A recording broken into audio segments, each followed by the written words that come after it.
There are 4 words you need to keep in mind as you launch and move through any change in your organization. You'll find them in my definition of change management, and they can help you stay focused on the right things and guide your thinking when enabling change in your organization. What are they? That's what you'll discover in today's video. Hi, I'm Dr. Dawn-Marie Turner, President of Turner Change Management and creator of the Readiness Mindset.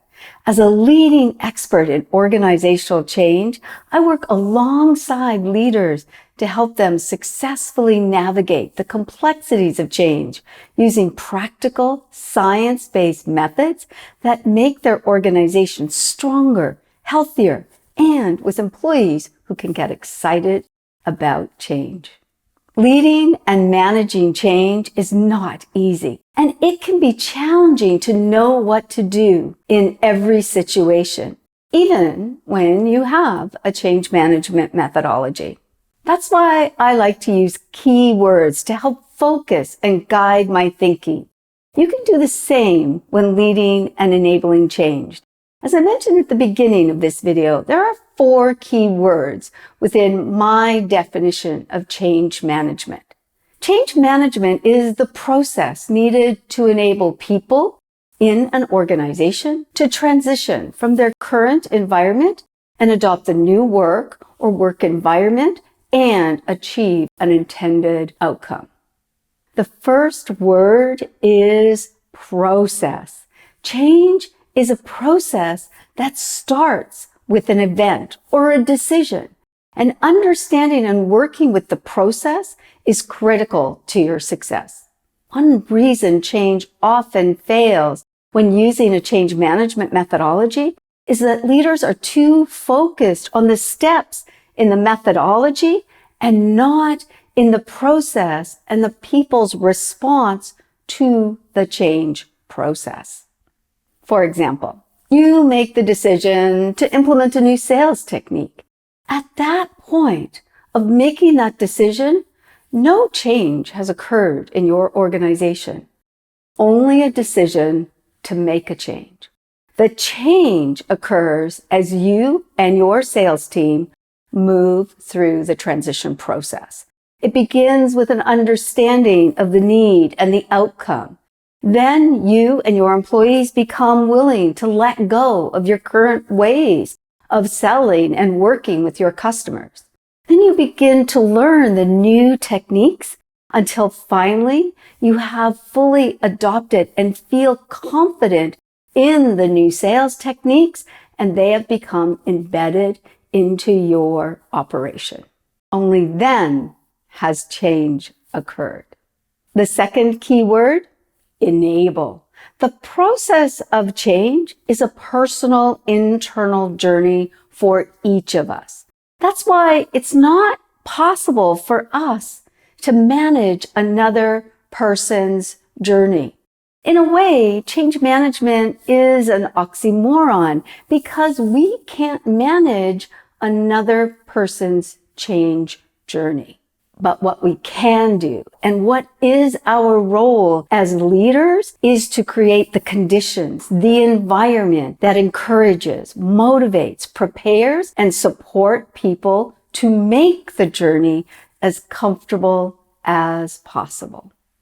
For example, one client who is using a physical move to drive a business transformation began by engaging the employees in a conversation to explore the need and how the new physical location could support the transformation. They created and set up a model of the new workspace, complete with actual furniture. Employees were given time to explore the space, talk about both the pros and the cons of the new space, and at the same time, existing processes, policies, and procedures were aligned to the desired business model. By the time the employees moved into the physical space, most of the business transformation had already begun.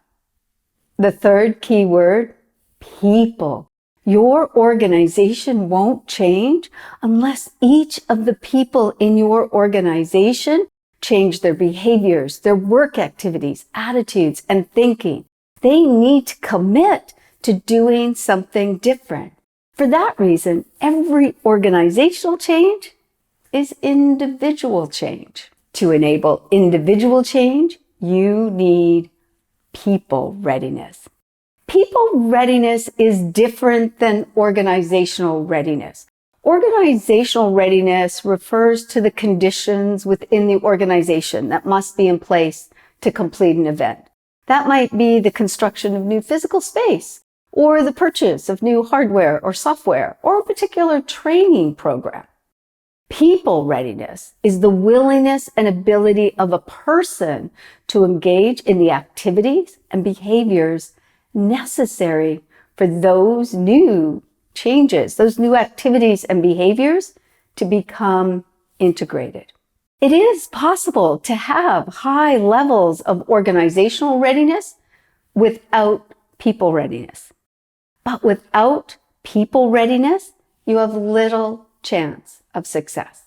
When people, you, me, every human being, when we feel ready, when we have tapped into our positive core, feel heard, strong, and capable, then we can move forward towards something new and different, and we will do that and not run away from it. The final word, adopt. To sustain your desired outcome and get that return on your change investment, you need people to adopt those new behaviors, activities, attitudes, and any other changes as part of their normal way of working. Many leaders talk about helping their employees adapt, but adapting and adopting are different, and it's important to understand the difference. When we are adapting to a new situation, we hold out the hope that things will go back to the way they were. Think about how many times in the midst of change you have heard yourself or someone else say, "I can't wait until things go back to normal." That's adapting. When we are adapting, we create workarounds to make the new process, technology, or environment work, look, or feel like the old one. When we adopt the new situation, it becomes our normal way. We stop looking for a way to go back.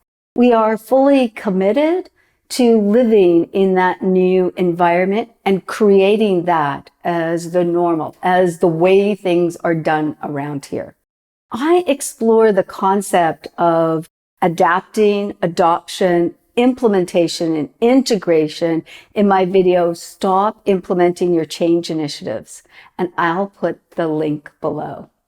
When you keep these 4 words in mind as you lead and manage change in your organization, they'll help you set up each individual change initiative for success. You'll be able to create more sustainable change and get a greater return on your investment. You'll also reduce the strain change has on the day-to-day operation of your organization, and you'll be able to increase your organization's and your team's willingness and capacity to handle future changes. Thanks for watching. I hope you found this video helpful. And if you did, click the like button. Bye for now.